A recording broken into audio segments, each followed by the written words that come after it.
Estamos aqui com mais uma convidada nesse projeto para homenagear os 1000 capítulos de One Piece. Dessa vez eu trouxe quem? Palomita! Paloma, minha querida! Olá! Que legal, velho! História de One Piece no Brasil tá conversando contigo. Que massa! Pô, mas ó, se apresenta pra galera, porque eu aposto que deve ter um ou outro que... De onde que sabe quem Paloma? eu sou, né? Oxe. É, diferente das outras figuras que vão vir aí ainda e que já vieram, galera, eu sou só um titiquinho assim, sabe? É nada. Mas... Tava criando conteúdo quando tudo era mato. Exatamente, pois é, só que eu tava aqui quando tudo era mato. É. E eu já criei muito conteúdo de One Piece, né, gente? Vocês devem, talvez, aí saber da Peace Project, né? Antiga, Scan e Fansub, Sim. né? Que fazia muita coisa de One Piece. Eu não ficava muito nessa parte de edição e tudo mais, só que eu gostava muito de fazer conteúdo. Então lá desde o Orkut, nossa senhora, a gente discutia pra caramba sobre One Piece. Então desde os meus 16 aninhos lá, eu fazia as teorias, discutia capítulo, tava lá em dia com a galera. Então nunca parei. Que ano mais ou menos assim tu começou? Cara, mais ou menos 2019, assim, que eu era mais ativa no Orkut. 2009. Mais ou menos, por aí. 2009, 2010. E aí, depois de um tempo, quando o YouTube começou a ficar um pouco mais... popular, né? Assim. Popular, exatamente, né? E eu também já tava com um pouco mais de condição de criar conteúdo, tinha ali uma câmerazinha um pouquinho melhor. É uma desgraça, você sabe que a gente demorou também pra caramba pra ter um pouco mais de tecnologia, né? Então, às vezes eu filmava o celular, aquelas câmerinhas digital, sabe? Que não era nem semi-profissional. E aí deu certo, né? Fiquei um tempão lá no Project, e aí também o projeto ele começou a ser desmantelado, aquela coisa toda. Sim. E aí eu fui pra um pedaço, fiquei um tempo num pedaço também. Foi um pedaço que saiu o documentário, né, da história de One Piece no Brasil. Então foi uma coisa maravilhosa, porque eu juntei a minha faculdade, né, com One Piece. Tu tá com esse projeto agora, né, do time Changas. Como é que ele é? Isso, Pois é, de um ano pra cá, né, depois de... Como o pessoal acabou me conhecendo muito pela criação de One Piece, né, eu sempre fiz muita coisa de One Piece, eu também sempre li muito mangá, né, a gente vivia papeando, a gente ia nos eventos, ficava falando das coisas que a gente lia e tal, e aí eu queria fazer um projeto meu, né, porque eu fiquei muito tempo na Peace Project, fiquei muito tempo no OPEX, então assim, eu queria ter algo meu, assim, vou fazer um site, só que eu vou fazer um site bonitinho, é lógico que assim, não dá pra fazer nada muito profissional ainda, né, mas... Eu não manjo nada de site. Então, é um trampozinho. Total. De um ano pra cá, eu tenho feito vários textos específicos de anime e mangá, lá no Chimichangas, muitos, eu tenho muito orgulho de ter feito. E aí, um desses últimos, né, que foi que veio a citação no Meteoro, foi do Pedofilia no Japão, que eu fiquei mais de um mês pra criar esse texto. Que então, massa, assim, né? foi um trampo mesmo. Foi tipo como se você tivesse ali na faculdade, você tivesse que fazer um texto acadêmico, sabe? Assim, trabalhar num projeto, se você tá com bolsa, você precisa entregar ali um projeto e tal. Foi praticamente isso, entendeu? Porque o tanto de coisa que eu tive que ver, citar e tudo mais. Então foi um trabalho muito, assim, jornalístico, né? Meio que investigativo, porque eu fui a fundo pra pesquisar as coisas. E também meio que acadêmico, assim, sabe? Então foi uma honra, assim, poder criar um conteúdo tão rico quanto aquele. E receber, né, esse carinho, né? Eu fiquei até assustada, porque hoje em dia você sabe que internet, você cria uma coisa que seja um pouco mais polêmica ali, que seja um pouco mais complexa, chega uma chuva de comentários te xingando, aquela coisa, aquele discurso de ódio que você fica assim, gente, calma, eu não fiz nada, só escrevi o texto, sabe? E o Cantinho da Pá, que aí eu tenho ele já tem uns 3 meses, 4 meses mais ou menos, que é um projeto de continuação para que esses textos continuem, né? Porque, cara, leva tempo, né? E é complicado de você fazer. Então, com o podcast eu consigo ali manter uma organização melhor, consigo trazer uma galera para engajar no projeto. Então, profissionalmente falando, o Chimichangas está sendo, assim, muito, muito sensacional para mim. Ah, que massa. E às vezes alguém pode até pensar que tu tá escrevendo um texto com referências que tu já tem, mas tem gente que não imagina a quantidade de tempo que tu gasta em investigação para poder trazer um material massa ali, né? Isso. E além do pedofilia, eu falei sobre política, né, na indústria dos animes e mangás. Então eu separei 2 textos a respeito disso, usei livros de referência, um monte de autor falando sobre isso. Enfim, a criação mesmo da indústria dos animes e mangás. Então, assim, toda a história envolvida para que a gente tenha os animes de hoje em dia foi a política que ajudou, de certa forma, Sim. entendeu? Foram programas públicos ou privados, foi coletividade. Então, enfim, tudo isso tem a ver com política, e aí eu separei 2 textos para falar um pouco mais sobre isso, que isso não deveria ser um tabu, mas infelizmente é um tabu. Até cito One Piece de certa forma, né? Porque, cara, One Piece eu acho que é uma das histórias mais políticas que existe no meio otaku. Pois é. E Oda ele é muito sutil, né? Porque ele começa a história como quem não quer nada e vai numa crescente que eu até vejo como exponencial, né? E eu acho que ele ainda vai dar mais soco no estômago quando ele for desenvolver os revolucionários, né? Mais de 1000 capítulos depois. Tu tá curtindo o andamento de One Piece, assim, desde o capítulo 1 até agora? Tás atualizada e tal? Cara, tô. Eu tava... Não tinha lido os 4 últimos capítulos de Wano. Aí antes da gravação eu falei assim, pô, deixa eu dar uma lida só pra eu saber de tudo que tá rolando, entendeu? E tô assim, no semanal agora. Tá tudo certinho. E inclusive adorando o ano. Sim. Críticas sensacionais, mano. Nossa, é absurdo esse arco. Agora no anime passou aquela parte da crucificação do Yasuie e de como o Orochi se aproveitava da fome do povo pra zoar o povo, né? Jogando as smiles defeituosas lá. Bora fazer a galera rir e tal. Nossa, muito chocante. Muito. Eu falei muito ali no anime, nesse último episódio. As referências estão todas ali. Direto ou indiretamente, acho que a mensagem bate em todo mundo. Mas assim, em relação aos Mugiwaras, tu tá curtindo o desenvolvimento de todo mundo? Então, assim, eu acho que eu senti uma diferença maior depois do time skip, né? Então, quando voltou, eu acho que também, até pela grandiosidade da história de One Piece, o Oda, ele não consegue mais fazer aquela sintonia dos Mugiwaras todos juntos, que nem ele fazia, sei lá, quando a gente fala de Water Seven's Lobby, Skypiea, Alabasta e tal, que as coisas ficavam muito focadas no bando, apesar que, né, muitas coisas também aconteciam fora dele. Só que assim, como agora tem tanta coisa envolvida, né, é muito difícil o Oda manter essa sintonia. Então ele tá sempre que separando ali os Mugiwaras e falando assim, ó, vocês vão fazer tal coisa, e aí o Ruffy que realmente eu vou focar mais ali na luta dele, no momento dele e tal. E eu acho que talvez ali em Dressrosa ele tenha percebido que ele demorou demais, sabe? Nossa, porque Dressrosa foi muito longo. E aí eu acho que... É um arco com 100 capítulos. E tem um reboot dentro do próprio arco que dá o Flamengo empurra o povo e muda a geografia. Aquela dramatização do tipo, e aí, o que vai acontecer? Essa gaiola vai ou não vai? E aí, assim, eu acho que isso pesou um pouquinho também pra ele, sabe? Porque depois de Dressrosa, você percebe, ele começou a apressar o mangá, mas não apressar o mangá do tipo, vou fazer de qualquer jeito, sabe? Mas apresentar, ok, eu tenho uma história pra contar.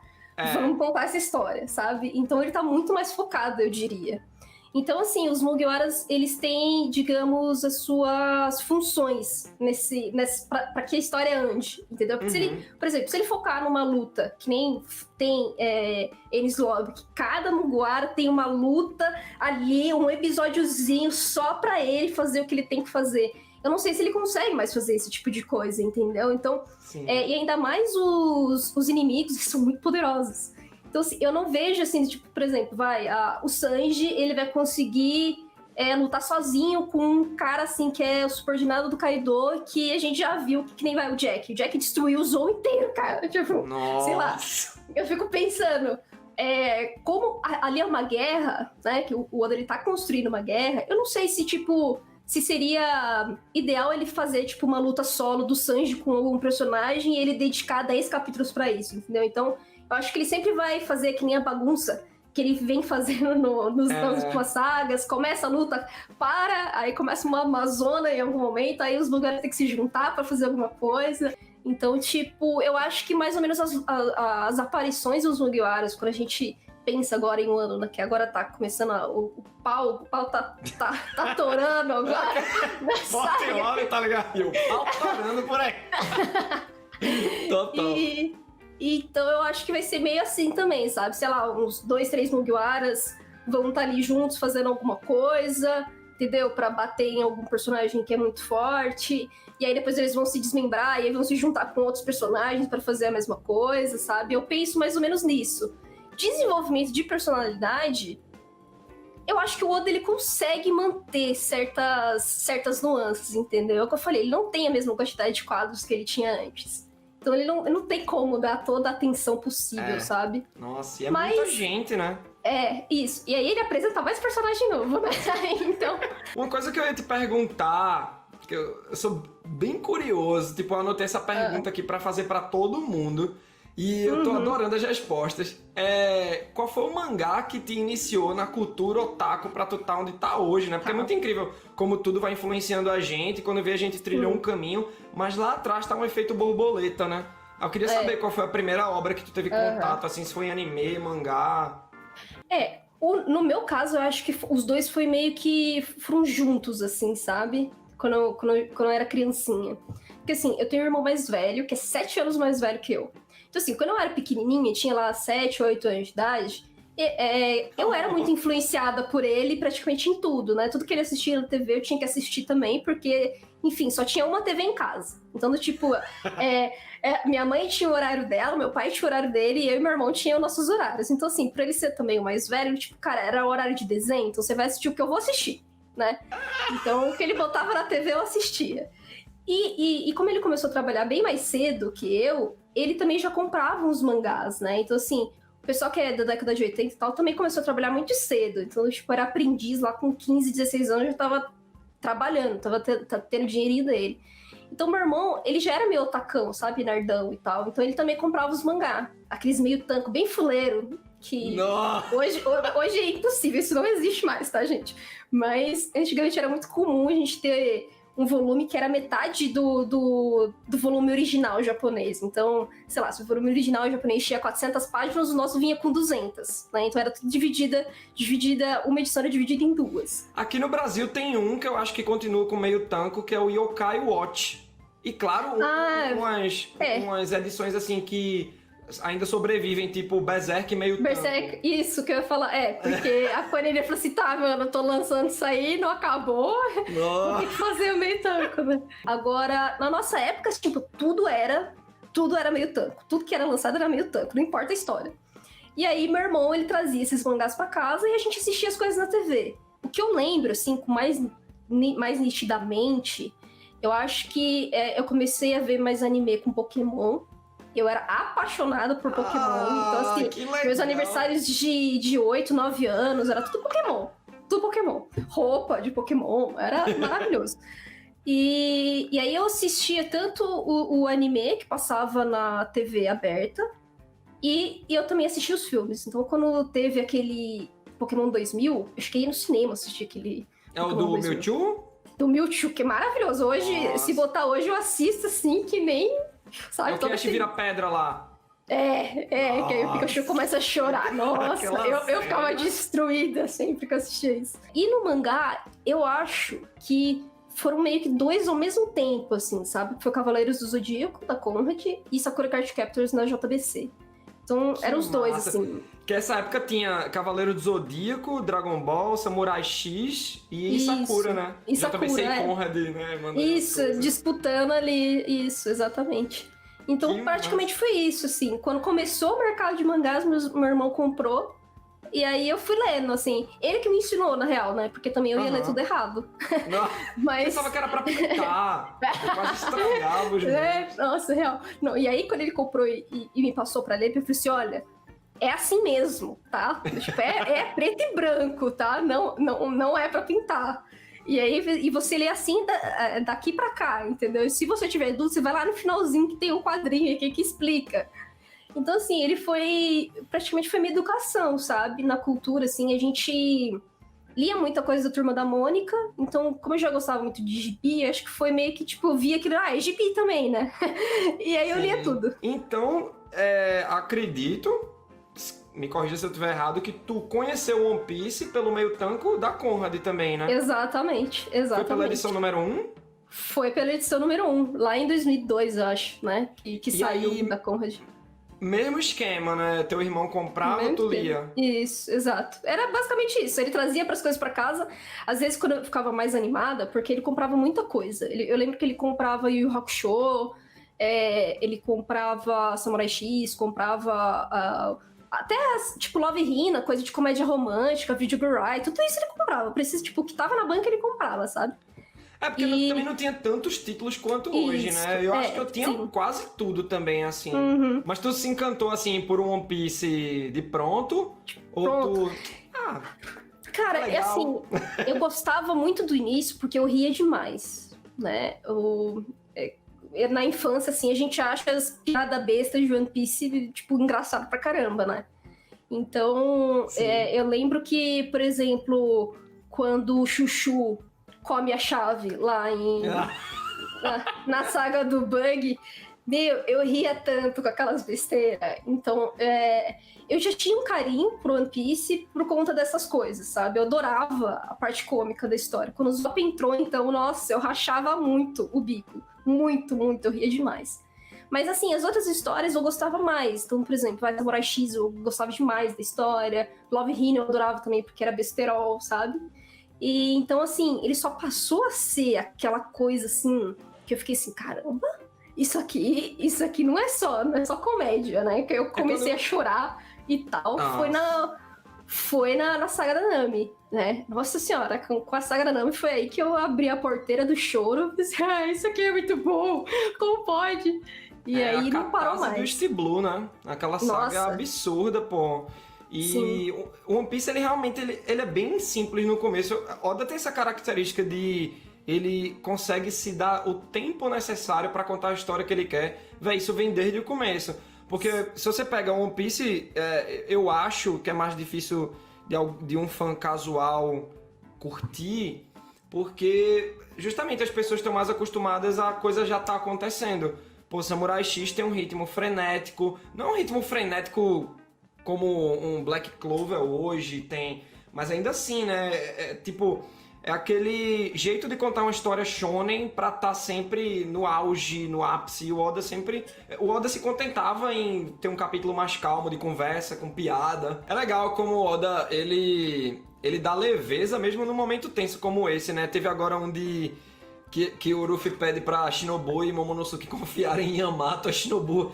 Yamato chega, não, eu sou Oden, vou cuidar de você. A Shinobu vai e joga um bombo de fumaça e vai embora, velho. Ai, por que vocês estão fugindo de mim? E aí você fica, e agora? Yamato vai fazer o quê? Tá ligado? Sim, é muito bom. Eu tô adorando esse personagem, tô curtindo demais as coisas em um ano. Eu acho que tá tendo destaque pra todo mundo e... muito destaque agora, né? A gente tava falando pra o que Robin fez com Nami, né? Robin, que é tua personagem preferida, né? Sim. Nossa, eu acho que... Fala de Robin agora. Fala de Robin. Ai, meu Deus do céu, vou falar de Robin. Esse é o seu momento pra É o meu momento, exatamente. Ai, cara, olha, eu amo Robin desde Skypiea. Eu, me apaixonei totalmente por ela.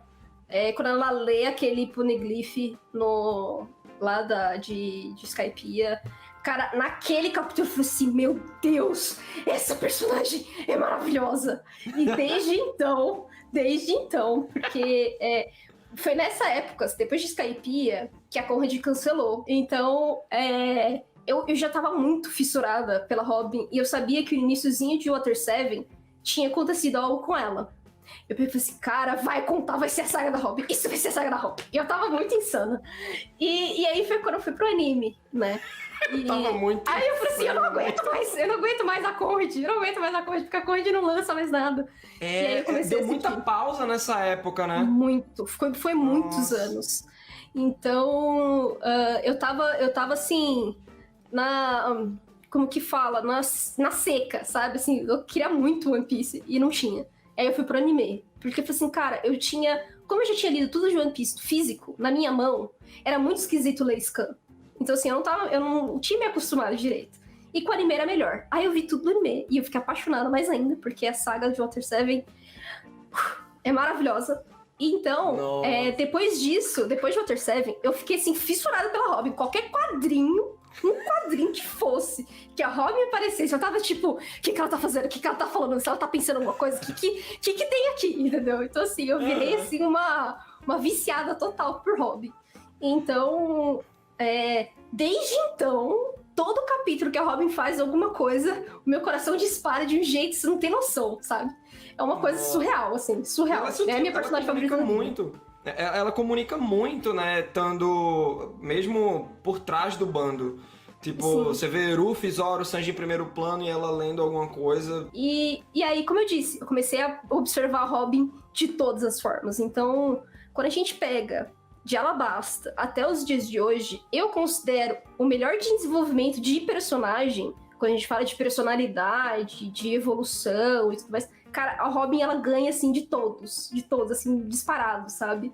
Porque massa, você vai percebendo, depois de Water 7, né, Enies Lobby, você vê que, assim, ela segurava todo o passado dela com ela. Então, assim, ela não podia confiar em ninguém, e o Oda, ele dá uma explicação absolutamente genial, entendeu? Pra ela não confiar em ninguém.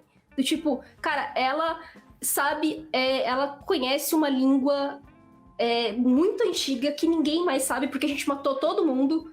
Então, assim, ela não pode falar sobre isso, entendeu? Ela é realmente um segredo de estado, digamos assim, sabe? Então, tipo, ninguém pode saber que essa personagem, assim, existe, é tão importante desse jeito, né? Por isso que ela é tão caçada. Então, assim, ela de fato não podia confiar em ninguém, porque se as pessoas começassem a saber que ela era aquela tal Robin lá, que tava em Ohara, que virou cabeça prêmio e tal, cara, iam caçar ela, entendeu? E não tinha como ela saber se aquela pessoa iria contar ou não iria contar, se iria matá-la ou não iria matá-la. Então, assim, mesmo quando ela entrou no bando dos Mugiwaras, que ela se sentiu um pouco mais à vontade ali em Skypiea e tudo mais, cara, ela não podia falar, entendeu? Porque, cara, não tem como saber qual reação vai ser. Então, ali em Enies Lobby, quando tudo acaba, é onde sai aquele alívio, sabe? Aquele alívio do tipo, caramba, é um peso que eu tô tirando de mim, sabe? Tipo, eu posso ser eu com essas pessoas, eu posso confiar nessas pessoas.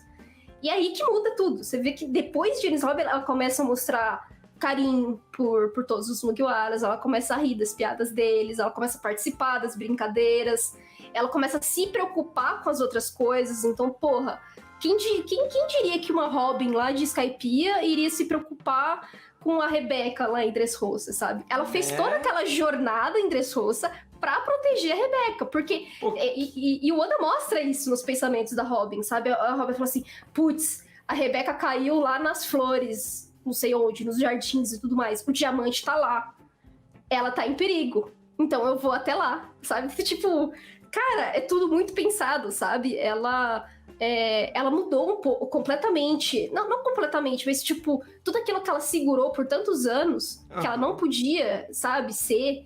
E agora ela realmente pode mostrar, tipo, não, eu me preocupo com as pessoas, eu gosto das pessoas, é óbvio que eu ainda sou um pouco extrovertida, não sou um Usopp da vida, não sou um Sanji da vida, sabe? Que vê mulher bonita e sai que nem um doido. Mas eu gosto dessas pessoas que estão tipo, perto de mim, entendeu? E eu confio nelas. E eu quero protegê-las. Então, tipo, é um desenvolvimento surreal, porque é sutil, entendeu? Ela não fala isso, tipo... Ela não fala, não tem um quadrinho lá que ela fala, agora eu quero proteger vocês porque é assim, assim, assado. É um desenvolvimento que o Oda faz, sabe? É por isso que eu acho a Robin um personagem genial. Puta que pariu, que personagem interno, genial. Né? É um desenvolvimento interno porque o comportamento dela, em essência, é o mesmo. Ela é mais tranquila, ela tá lá quietinha. Tipo, é isso que eu fiquei pensando na época. Caramba, será que a Robin vai ter uma outra personalidade no bando? Mas não, a grande mudança dela foi interna de se sentir à vontade com aquela galera. Ela já tinha gostado, né, dos Mugiwaras, de Ruffy, ao ponto de... Ela tem uma página muito legal no flashback dela, que é uma página só, se eu não me engano, ela percorrendo vários bandos até chegar em Crocodile. Você arrepia ver o Crocodile 200 capítulos depois, né? No flashback. Sim. E aí você fica, pô, ela sempre tá fugindo ou traindo o bando, ou o bando trai ela, e agora, tipo, não, ela quer se sacrificar pra salvar os Mugiwaras, velho. É muito bonita a atitude dela. Você vê que, Sim. da mesma maneira que Ruffy confiou ela no bando, ela quis se entregar Não, ali então, por eles. aquela foi a maior prova que ela gostava deles, entendeu? Então, pra você ver, ela guardava tudo aquilo do tipo, cara, se eu contar tudo isso aqui pra vocês, vocês vão virar uma ameaça, tipo, governamental. O mundo vai atrás de vocês, entendeu? Então, tipo, eu quero poupá-los disso porque vocês foram o único lugar que eu me senti bem nesses 20 anos, né? E vocês não merecem isso. Por isso que eu vou fazer vou me sacrificar aqui por vocês, não porque ele, tipo, eu estou sendo a coitada, eu sei o quê. Não, mas é porque eu entendo o meu fardo. Eu entendo o quão perigosa eu sou, só por eu existir. E aí, olha o quão foda o peso disso. O bando chega e fala assim, não. Não, você não vai se sacrificar. Se proteger você significa a gente ir contra um governo desse tamanho, beleza. A gente vai. Sabe? Então, tipo, cara, eles simplesmente chegaram e declararam guerra à maior potência que existe no mundo por causa de uma pessoa, sabe? Que é óbvio que é uma pessoa incrível, né? Uma pessoa que é muito importante e tudo mais, mas ainda assim, cara, olha o peso político disso. Como que as pessoas não conseguem ver uma coisa dessa, sabe? Tipo, é tão óbvio, mas... Política, ela vai numa crescente muito grande em One Piece. Você pode... Desde o começo tem política, na verdade. Eu já ia dizer, não que no começo de One Piece não tem política. Véi, primeiro que Ruffy tá inserido... Ele não tá inserido, quer dizer, num grupo militar. Ele é um pirata, que são os bandidos de One Piece. E aí você vê ele enfrentando o Morgan no começo. Pô, é marinha. Nossa, a marinha não é do bem. Sim, Só que se você tem um bom senso, você vê que o cara que tá representando a marinha, ele tá fazendo algo ruim, velho. Então nem sempre a marinha vai ser boa. Isso é o segundo volume da história, sabe? E o Oda, ele já mostra o Morgan como um comandante cruel, totalitário, sabe? E aí você vê que, tipo, ele, por ser um comandante, ele tem o poder sobre toda a ilha. E Sim. Sozinho, ele decide tudo.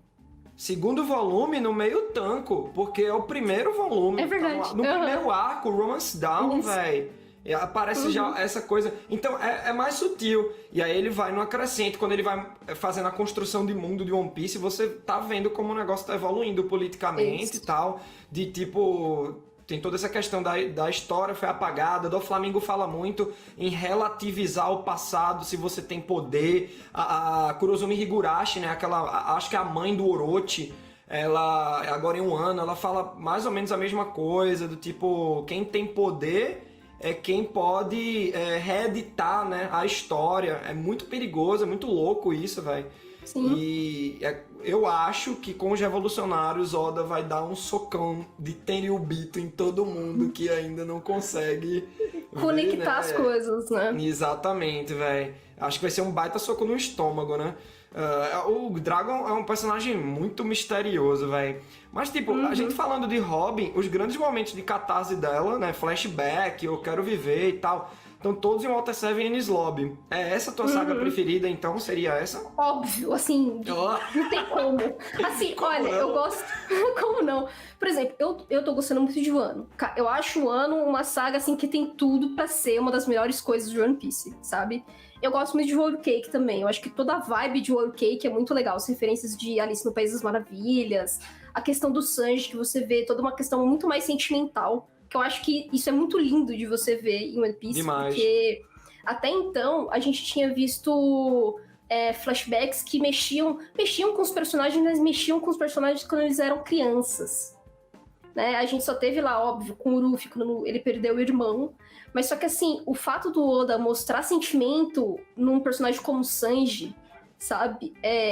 A gente tá falando de um personagem masculino, um personagem que desde o início é super nerdão por mulher, sabe? Então, tipo, você tem toda aquela construção, sei lá, ele é meio mestre Kami e tal. Você não pensa numa coisa assim, numa camada mais sentimental, psicológica, com um personagem que já tá adulto, sabe? O Whole Cake mexe com tudo isso. E eu acho que isso é uma desconstrução muito legal, porque o pessoal tem que parar de ler shonen achando que os personagens masculinos não têm sentimentos, que não podem chorar, que não têm seus traumas psicológicos e tal, sabe? Então, assim, isso é tudo muito bem trabalhado com o Sanji e o Whole Cake, sabe? O pessoal fala, mas não ia ser o ano do Sanji e que não sei o quê. A galera pensa no quê?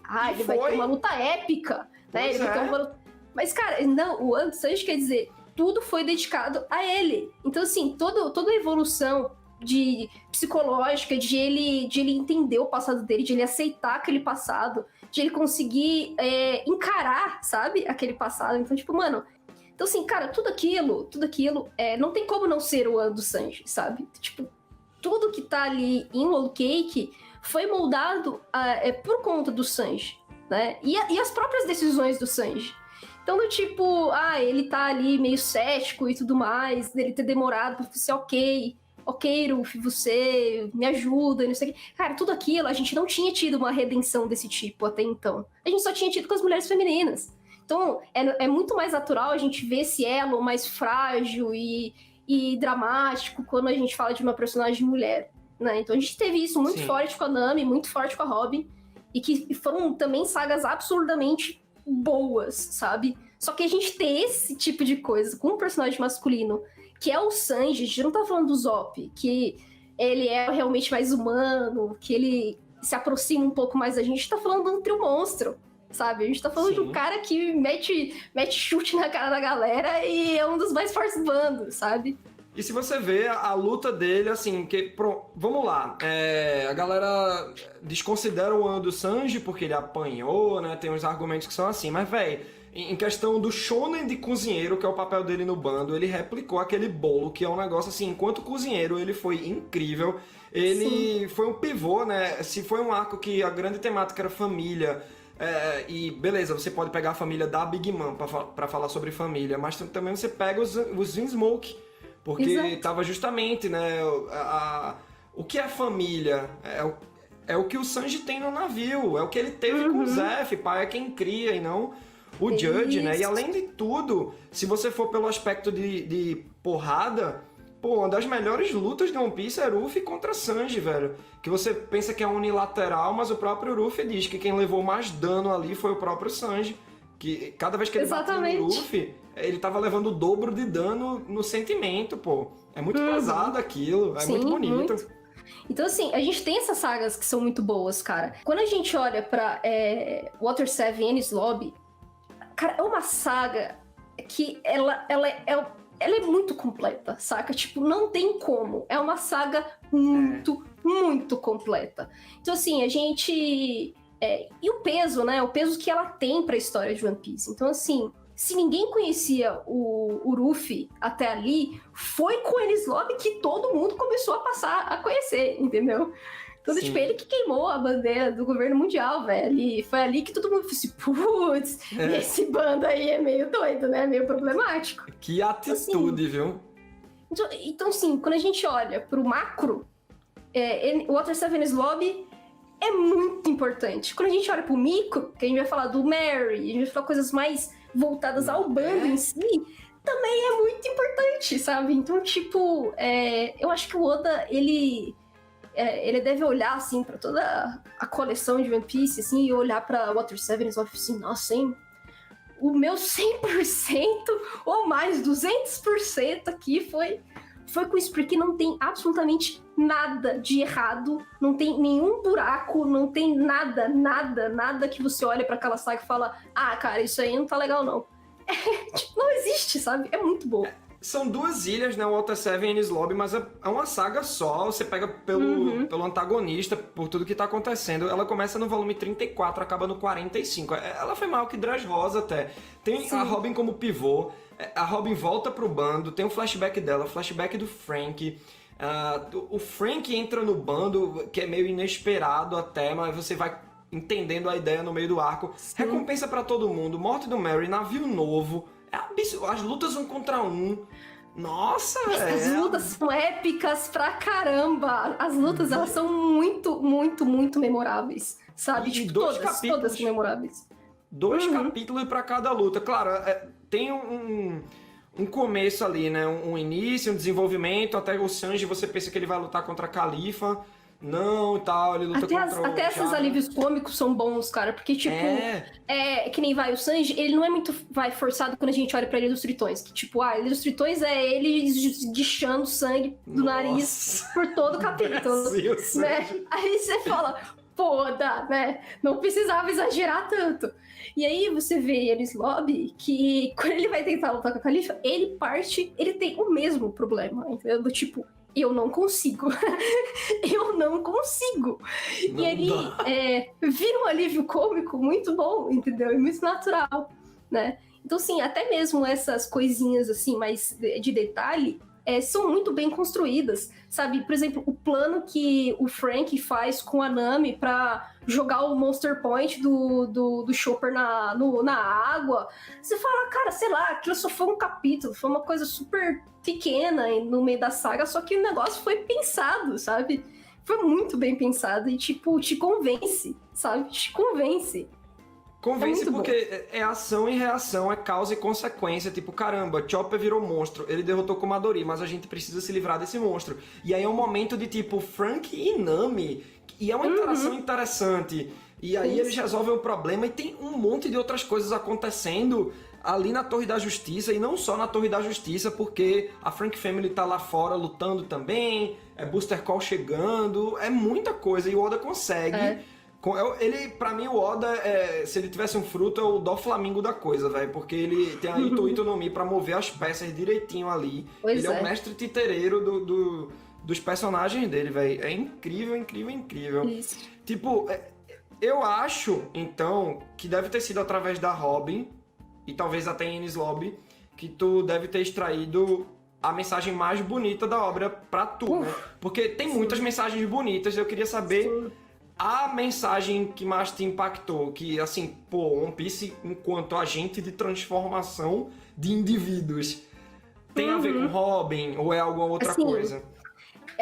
Eu acho que a mensagem, eu acho que eu consegui absorver de uma forma um pouco mais geral, assim, sabe? Não foi exatamente o momento. É óbvio que, assim, toda vez que eu vou ler o mangá do flashback da Robin, ou eu quero viver. Óbvio que, assim, cara, é o choro atrás de choro, é muito emocionante. Só que eu acho que a personagem Robin, em si, ali em Enies Lobby, é uma mensagem muito forte, sabe? Do tipo, proteja o passado, proteja a história. E o legado que ela carrega no flashback dela, e aí quando você falou, você deu o exemplo, que a gente foi vendo mais ou menos onde que ela foi entrando depois, né? Ela foi ficando adolescente, aí ela tinha que entrar nos bandos, tinha que entrar para outras organizações e sempre esperar o momento certo para dar adeus para aquilo ali, porque não era seguro nenhum lugar para ela. E esse peso, sabe, de ela ser caçada, sabe? Ela sempre foi caçada. Então, a mensagem que tem dela se manter viva ali no flashback, quando a mãe dela fala Robin, viva, do tipo, só viva. Porque, assim, o fato de você existir, isso já é o maior legado possível, sabe? É um milagre, né? É um milagre, uma vida é um efeito borboleta, né? Tipo, uma atitude da gente em relação até um estranho na rua pode dar um clique naquele estranho e ele revolucionar o mundo. Eu penso muito assim, velho. Então, realmente é muito bonito quando tu cita isso, né? Eu não lembrava que a Nico Alvia falou isso pra Robin. Então, eu acho que esse peso, cara, essa mensagem me faz que eu carrego pra sempre, sabe? Eu carrego todo dia quando eu tenho que criar um conteúdo, quando eu tenho que chegar e falar assim, tá, eu tenho esse compromisso, sabe? De chegar e mostrar que isso aqui é importante.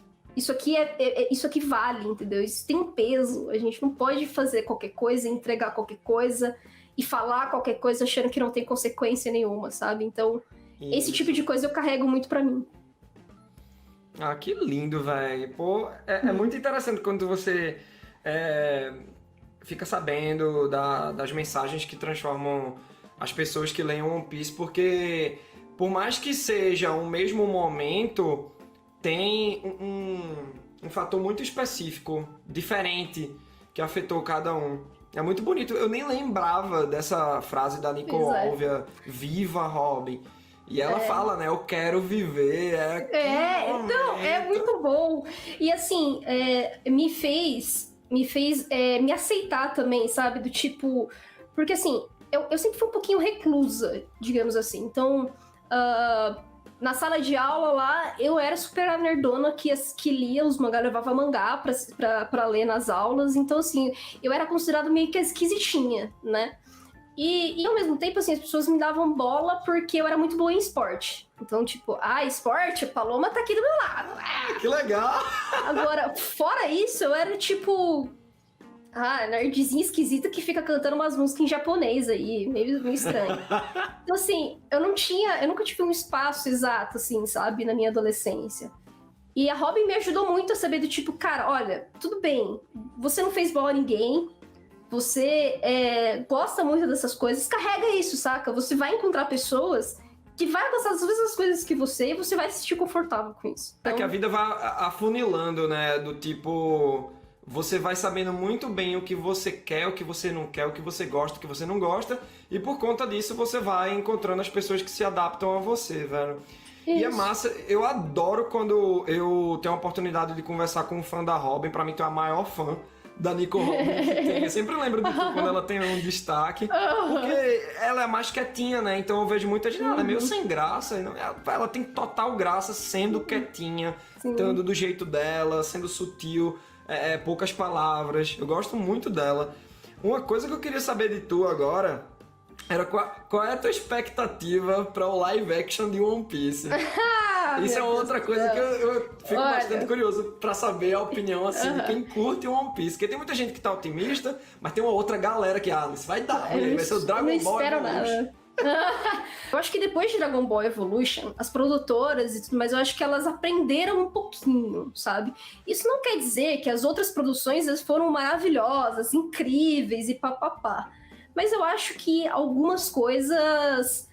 foram aprendidas, né? Não vai ter muito aquela coisa trashzão que a gente teve em Dragon Ball Evolution, sabe? Nossa. Mas eu também, assim, eu não espero muita coisa, sabe? Do live action de One Piece. Porque, assim, todo o traço de One Piece, ele é muito caricato, ele é muito próprio, ele é muito cheio de expressões, ele é cheio de informação, sabe? Nos quadros, enfim, aberturas. Quando a gente vai ver o anime, o mangá é tudo cheio de informação. Então, assim, às vezes, um sorriso muda tudo, sabe? E, cara, quando a gente vai pensar em live action, tem coisa que não dá pra fazer, sabe? Às vezes não tem como você manter todo o carisma de One Piece no traço e tudo mais em live action, sabe? Então, assim, eu espero uma coisa que seja diferente, sabe? Boa. Porque eu não consigo colocar o mesmo peso, sabe? Do tipo, o Luffy vai ter aquele sorrisão de kaká e... sabe, vai transmitir a mesma coisa que transmite no mangá. Eu acho que não tem como transmitir, sabe, toda essa vibe num live action. Óbvio que, assim, a gente tem efeitos muito melhores hoje em dia e tudo mais. Só que, cara, sei lá, é como se a gente pensasse num Batman em mangá, a gente vai pensar num tipo de Batman, e quando a gente olha pro Batman no cinema, é outra vibe de Batman, ainda que seja Batman, entendeu?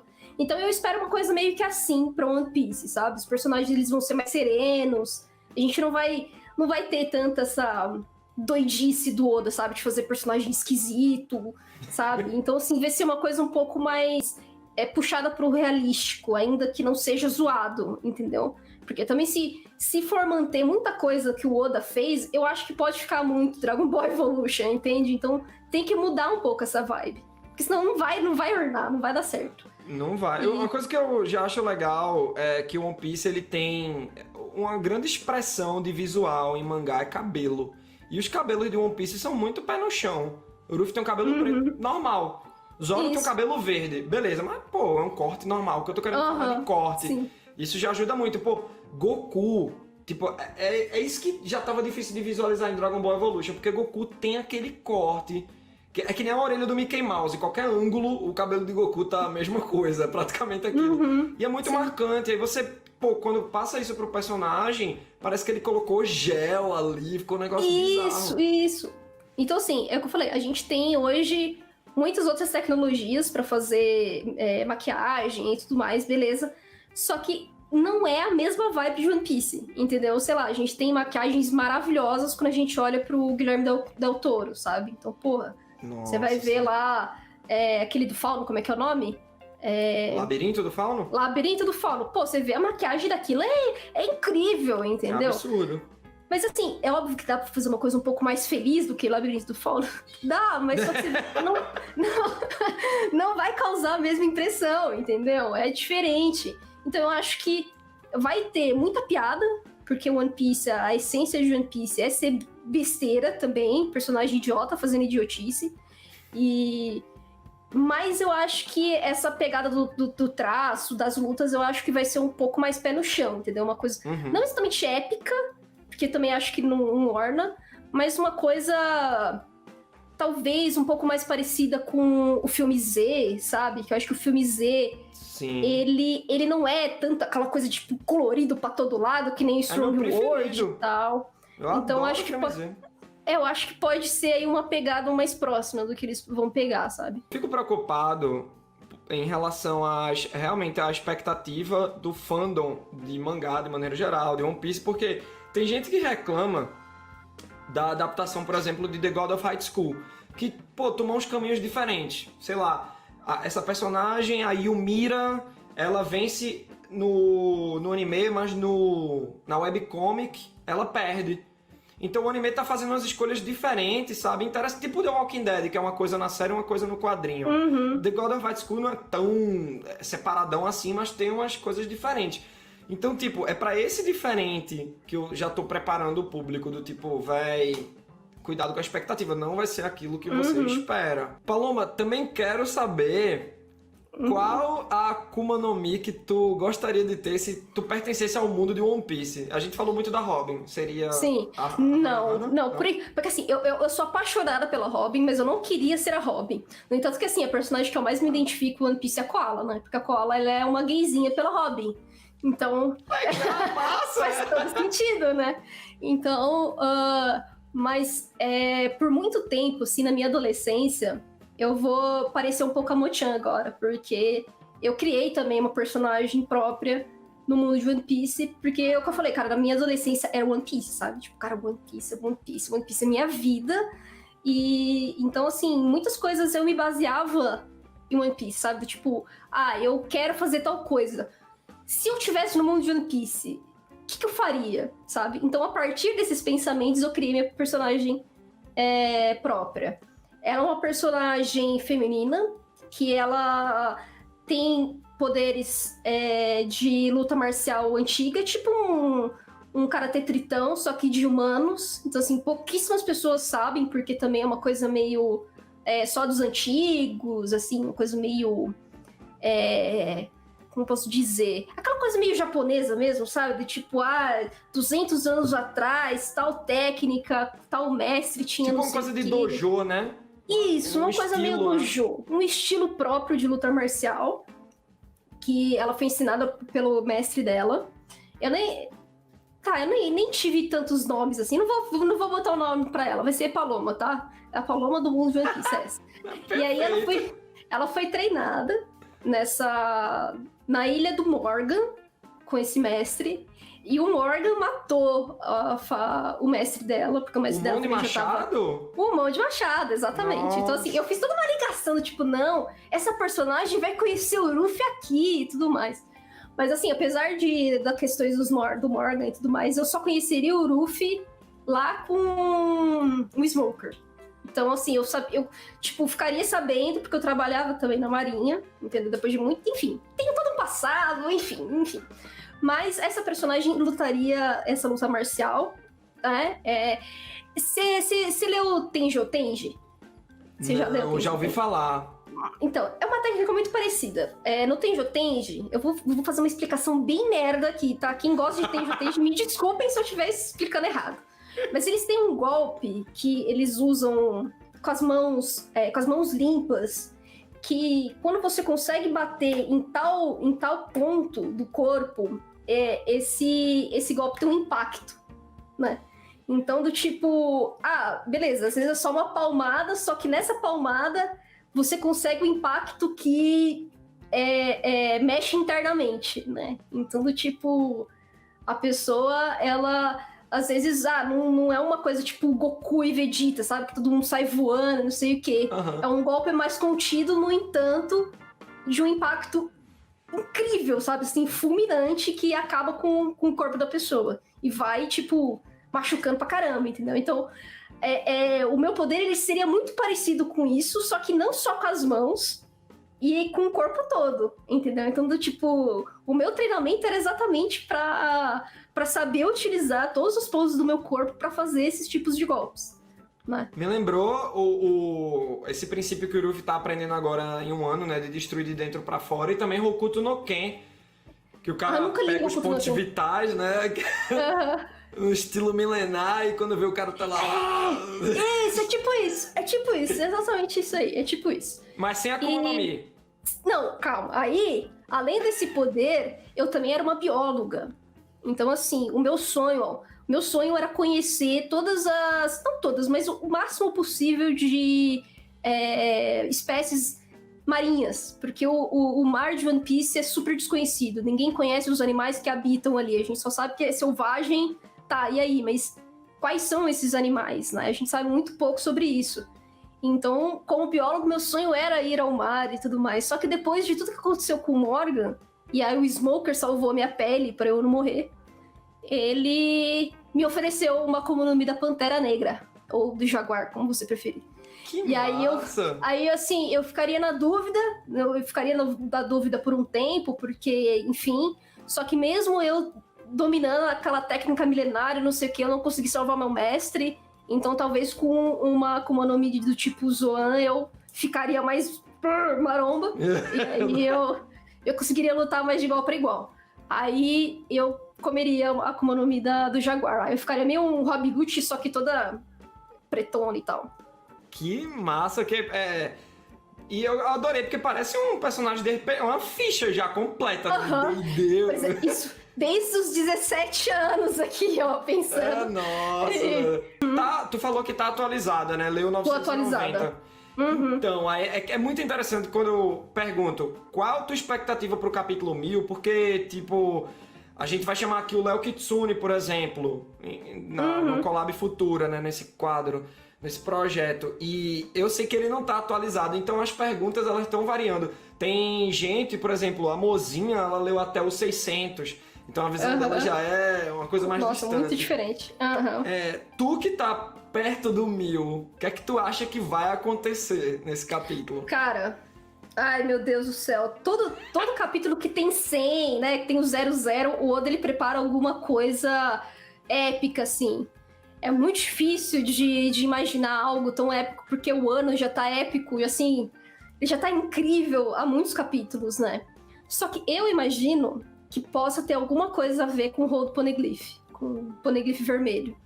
Que ele já tá sendo assim, ele tá no come quieto, né? O Oda, assim, ele não tá. Ele deu algumas pistas ali, mas até então ele falou assim: olha, esse não é o foco por enquanto. O foco é o Oden, o foco é derrotar o Kaido, é acabar com a dinastia lá e tudo mais. Só que o objetivo central dos Mugiwaras, além de vencer 2 Yokous, é ter o Road Poneglyph, porque sem ele não vai pra Laftel, certo? Então, sim, assim, o Road Poneglyph, desde Zou, ele tá assim, maturando ali, tipo, ó, isso aqui é importante, isso aqui é importante, isso aqui é importante. E quando a Robin foi pro castelo do Orochi, do Shogun, quer dizer, Shogun Orochi, sim, ela falou assim, olha, eu acho que eu encontrei algumas pistas que tem um Poneglyph aqui. Só que eu não achei o Road Poneglyph. E aí o Brook pega e fala, olha, a gente tem algumas pistas, eu acho que a gente vai achar isso aí. Então, assim, uma coisa super, assim, jogada, sabe? Assim, uma coisa bem num quadrinho ali, super simples, assim. Os dois, eles estão, tanto a Robin quanto o Brook, até porque o Brook pegou o Road Poneglyph lá em Old Cake, né? Foi. O Brook parece estar muito focado nisso, né? E a Robin, porra, ela é a Robin, né? Não tem mais o que falar, tipo, ela é a Robin.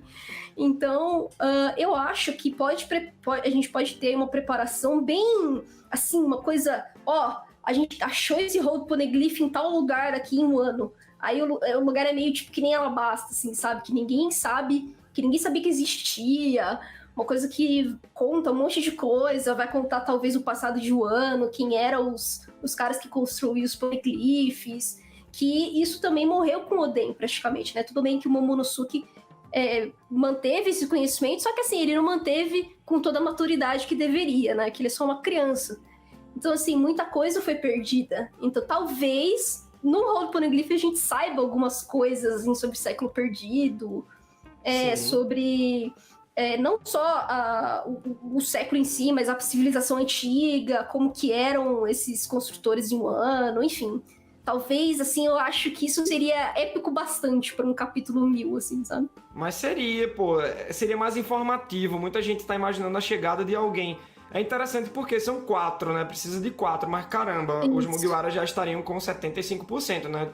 3. Exatamente. O Zou, o de Holy Cake e esse. E aí eu acho que, beleza, a Robin, ela não poderia dar a informação completa, mas seria incrível no capítulo 1000 ela fazer alguma ligação até com o Onigashima. Ela, meu Deus, então o One Piece tá ali? Seria interessante o capítulo terminar assim, uma especulação da Robin de repente com esse 75% e de informações lidas através do Road Poneglyph.